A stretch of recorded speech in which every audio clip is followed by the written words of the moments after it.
So, welcome to another episode of the Venari Podcast. As part of our HealthTech CEO series, it's my pleasure to introduce Vijay Ravindran. So, he is CEO and founder of Floreo.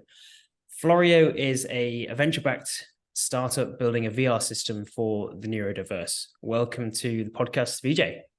Thanks for having me. Before starting Floreo, you had a really interesting journey. A series of very kind of transformative roles in, hugely well-known organizations. Tell us a little bit more about your life prior to Floreo. I've had what I think is a fairly unique path. I'm a software engineer by background. And when I was 24, I ended up stumbling into working at Amazon.com in 1998. It was early days. Amazon has just expanded from books into music. And I was a software engineer, worked my way up. I left in 2005, got involved in democratic politics in the US, building a data mining company that worked closely with the Obama campaign. And then that job led me to an executive role at the Washington Post, where I worked on a lot of innovation around news and trying to figure out where the future was. And so, I don't have a healthcare background, but had a diverse experience across media and politics after starting my career at Amazon. From your Amazon days, did you get to know Jeff quite well then? Or everyone knew Jeff, and Jeff knew most of the corporate staff in those early days when we were in a single building. And of course, Amazon got bigger and bigger, but my role in overseeing consumer ordering and consumer purchasing technologies put me in contact with Jeff along with many of the senior executives. So I suppose, kind of given all those organizations, like you say, nothing particularly healthcare related whatsoever, how did you end up founding a health tech company? I mean, was that more of a dream of yours, or was it something that was a bit more of an accident? Well, I guess somewhere in between, in that I started Floreo from a really personal space. My son was diagnosed on the autism spectrum when he was young. And I was looking, as I was leaving the Washington Post, to potentially find an opportunity to use all of my skills in a manner that I thought could be beneficial to the neurodiverse community, and ended up being inspired by his positive first encounter with virtual reality technology, where it seemed to really help him. And that then led to this idea that virtual reality could be a next generation medium for therapy. Floreo is actually breaking new ground at the moment, aren't you, in commercializing a digital therapy? And you were the first VR company to basically get the reimbursement codes in the US, if I'm not mistaken. How do you think this came about then? And why do you think you versus any other company? Well, I think the idea, starting from a personal space, also helped focus on building a solution for this community, taking advantage of the knowledge I had as a parent of what was in the market, how difficult it was to get services for children after they're diagnosed with a condition like autism, and also understanding, in the context of virtual reality, what was unique about the technology that could be beneficial to the types of skills the children are challenged with. We've brick by brick built a company that is very focused on using VR for this community. I think many startups are often faced with suggestions from investors or customers to pivot one direction or another. But we've always had a very clear sense of our true north, that we're believers in the technology of virtual reality as something that's unique and differentiating, and that this is a community that can benefit from it, and that we're very focused on serving them. Because this is definitely the start of something special, kind of across healthcare.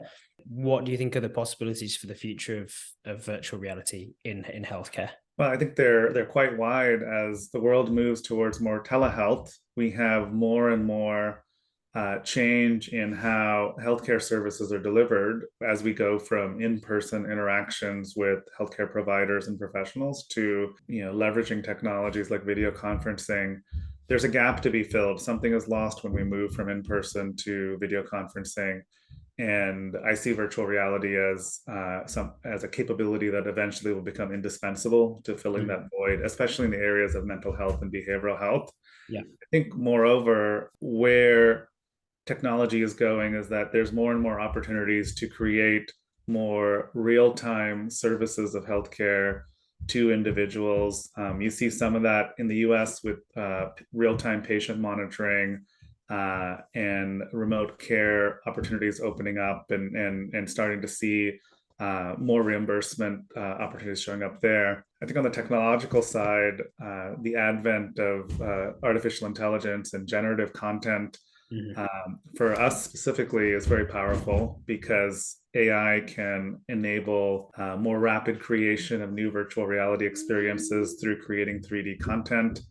It can create more intelligence in the characters to interact with the individual receiving the service in the lesson and reduce the burden on the adult or therapist that's working with them. And it can interpret the data to create the most efficient treatment plan for that individual. Interesting with Floreo as well. Like, where do you see yourselves in the next kind of couple of years? Yeah, so we're very focused on making Floreo as easy to adopt by healthcare providers and special education programs at schools. A key to that puzzle is the reimbursement codes and the acceptance of insurance to help cover the costs of our system, and make sure that there's a reasonable value proposition for healthcare providers to adopt a technology like ours. We are very focused then on, as a result, on regulatory approvals and demonstrating in research settings the benefits of Floreo. We believe in the long term that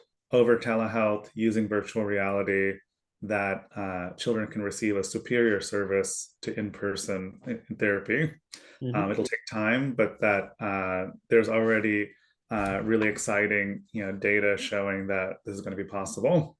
And we also think that virtual reality and telehealth opens up the opportunities for many healthcare providers to scale better, because they can use personnel in a more flexible way. So if you trying to serve a rural part of the country, you might today have to set up a brick and mortar presence for your healthcare practice. You might have to hire local staff to staff it, and that can be very hard and prohibitive cost-wise. And so we think in the long term, things are not only going to be more accessible and affordable, but they're also going to be better, and we're going to get to outcomes faster. Just from an entrepreneurial perspective, what advice you maybe have for other founders, not necessarily within health tech, but just kind of generally? If someone told me how hard it would have been going into it, and the type of dedication and time commitment, not just like working hours in a particular week, but also having a 7 to 10 year time horizon, that when you do a startup, you're really committing to this because you want it to be successful. It's a lot of focus and dedication to get there. The other thing is to really understand what your true north is. And as I said earlier, that entrepreneurs are often faced with people trying to be helpful and suggesting ways to change your business in ways that they think makes it more investable for them, or fits the particular customer's needs. And only the founder and the CEO has a real sense of what's best in the long term. And I think that for them it's really important, and it's been important for me to really be focused on our mission. I think that's such incredible advice, because often people think that listening to others is a huge bonus, and of course it is, but I think you've just got to be mindful of who you're listening to and what they also want as well. But no, it's been lovely to have you, Vijay, and learn obviously more about the story of Floreo and obviously yourself as well. So thanks very much for joining us. Thank you very much for having me.